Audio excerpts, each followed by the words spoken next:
What is school for?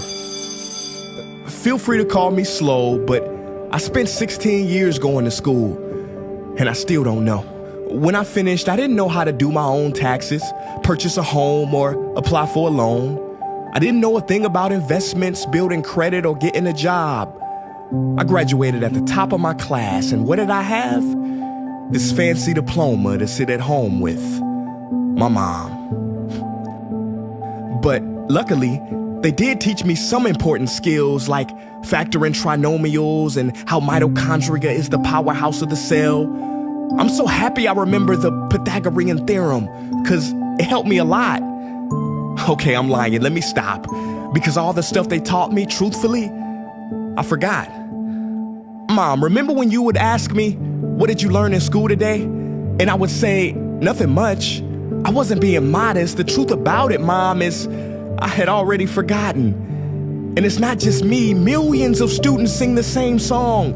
How many of you guys avoid eye contact with the teacher to try not to get caught upon? Afraid to raise your hand for fear of being wrong, which proves that school isn't an environment for learning or building up the intellect. It's just a game you play for grades and how many A's you can collect. But I guess what do you expect when the most commonly asked question in class is this gonna be on the test? Is this gonna be on the test? See, if school put learning instead of testing and memorizing as the top standard, then the letter F would not stand for failure. It would stand for find another answer. And if school was really interested in our personal and academic success, students would wake up later, have more freedom, and homework a lot less. And that's not my opinion. This conclusion has been scientifically tested and proven. And any teacher that doesn't believe me, feel free to check my works cited page to inspect. Oh, and I did it in MLA format because I know that's all you will accept. See, students would get more benefit from an extra hour of sleep than putting them through the torture of an extra essay, reading 150 pages, doing problems 1 through 60 on the worksheet, and having 3 projects due by the end of the week. Not only is it pointless pain, but it's also dim-witted, because we get so much work, but they don't teach the time management skills to deal with it. See, in school, we are controlled by bells. We have to learn in rooms with the feng shui of a prison cell. We have to ask permission to relieve bodily functions, but not before the teacher asks a million questions like, why didn't you go before class? I'm sorry, my bladder is kind of on its own schedule and it's not always timely. See, teachers always say, use your time wisely. But that never made sense to me. Because these 6 cruel hours of our lives we call school might literally be the worst use of time management ever in history. Think about it. The traditional teaching method is foolish. No, it's useless, multiplied by the square root of stupid. What they do is they cram information in your head, force feeding you, and then you throw it up on the test. That's not education. That's bulimia. And the more bulimic you are, the better you will do on their assessments. So it's no wonder why so many students graduate mentally and emotionally anorexic. See, school teaches you how to memorize dots. True education should teach you how to connect them. True education teaches you how to catch a fish. School teaches you, yeah, you caught the fish, but you didn't show your work, so it doesn't count. Throw it back. I'm just asking, what is school for? It's not education. That's just not true. If you still think that, you might be sniffing glue. See, the word education comes from the Latin root educe, meaning bring out, i.e. bring the gifts out of a person and make them viable. But school doesn't bring out much. It just stuffs more facts inside of you. Now, some of that stuff is justifiable. We need reading, writing, and some arithmetic. That's fair. But are you telling me metamorphic and igneous rocks are more important than self-care?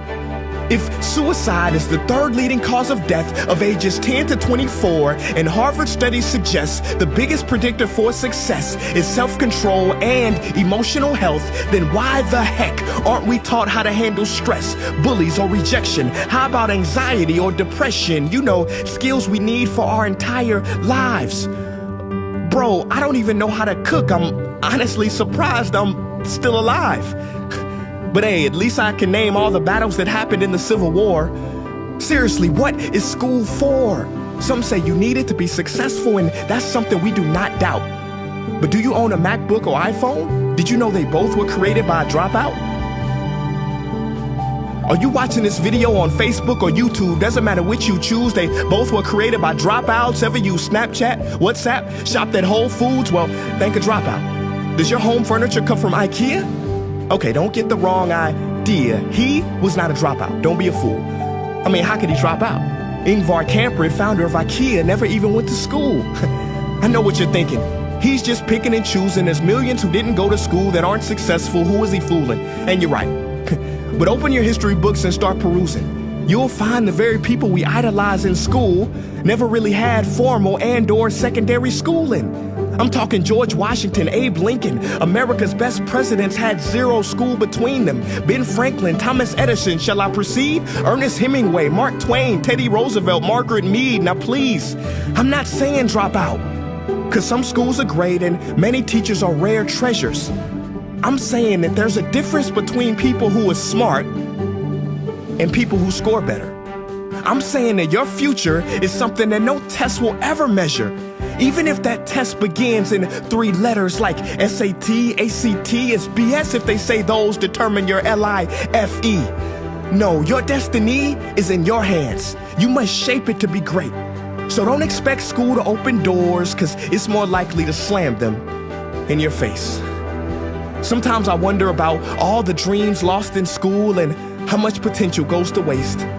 If it wasn't for music and YouTube, then I would have been just another lost case. Everybody watching this, please, close your eyes. Imagine a child sitting in the back of some teacher's class in some town. He never raises his hand, he fails most of his classes, but inside of him, there is a passion.